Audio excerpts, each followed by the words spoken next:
Ha? O ağacı da çekeyim dur.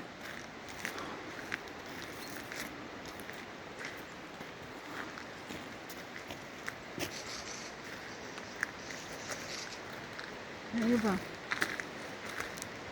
Sen de görüyor musun? Sen görünme. Ha sen